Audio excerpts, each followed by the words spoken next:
Hi, this is Mel Soul with the Mel Soul Golf School here at Tupelo Bay Practice Center, and today is Wednesday. So Wednesday is course management day.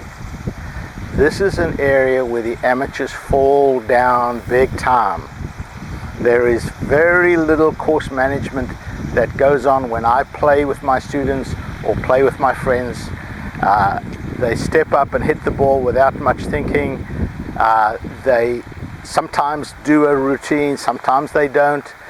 If you want to play consistent golf, and certainly when students come to golf school, the number one question that I get, or the number one request that I get, is I want to be more consistent.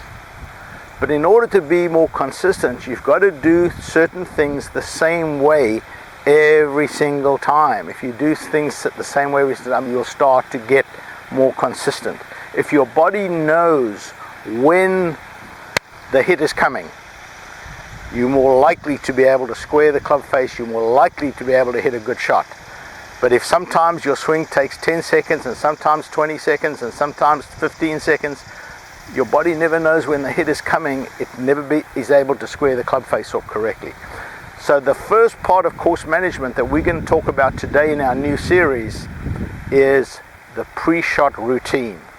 And the pre-shot routine is vital, and we can watch every week on TV and see the pros, how they do their pre-shot routine, and you'll watch they do the same thing every time. Not all of them do the same pre-shot routine.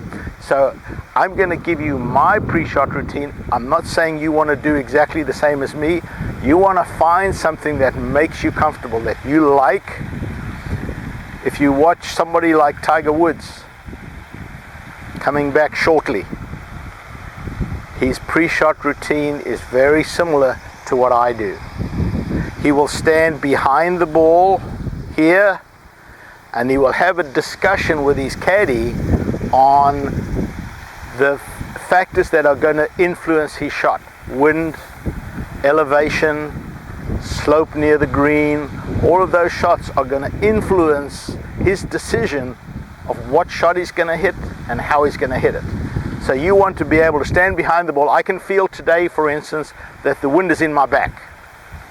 So if I'm playing a par 3 or I'm hitting an iron shot into a par 4 and the wind's in my back, I know I've got to take a little less club to allow for that.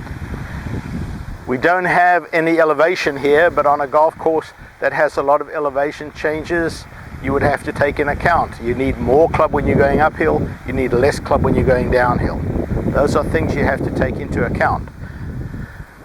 Once I've decided what club to hit, once I've chosen a club based on the information I've just given myself, now I want to do a practice swing. Now again, some of you don't like doing practice swings, that's fine. If you're ready, walk into the shot, go ahead and hit it, as long as you do it every time. For me personally, I like to, a practice swing to me is like the dress rehearsal before the play. I'm telling my body what I want it to do when I actually hit the ball. If the dress rehearsal goes badly, the play on opening night is not going to be very good. So the little dress rehearsal that I go here, I want to make a swing. If I want to hit a low shot, I want to work on hitting a low shot. If I'm hitting a cut shot, I want to feel the club cutting across the ball. I want to do that in my practice swing. If that feels good, then I'm going to walk in. Again, if you watch Tiger, sometimes he'll have 2, 3, even 4 practice swings back here. He's not going to go there until he's 100% ready. So back here, I'm going to do my practice swing. So okay, that feels pretty good. The last thing I do is alignment. I'm going to stand behind my ball and pick a spot that is on line with where I want to start the ball, not necessarily at the target. If I'm hitting to a green and there's an out of bounds on the left or there's a water hazard on the left, I'm saying, okay, I want to err a little bit on the right. I want to miss this flag maybe 10, 15 yards to the right of the flag. So I want to start the ball. So I will find a little piece of grass, a little mark somewhere out here that's on line with where I want to start the ball. Walk in, aim my club face. That's the very first thing you want to do. every shot in golf, driver, irons, pitching, chipping, putting, you want to aim your club face. So I'm going to aim my club face at that little mark. So now I know my club face is square. Now I can go into my setup.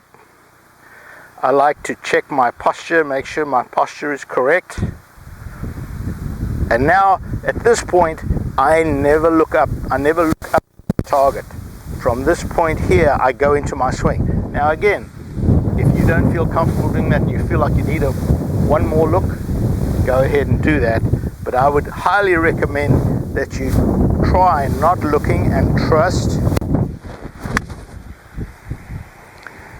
And that ball went right at my target. So the next time you go, first do this on the range. When you're practicing, do your little routine. Try different routines. See which one works best for you. Once you've got a routine, stick with it for the rest of your life.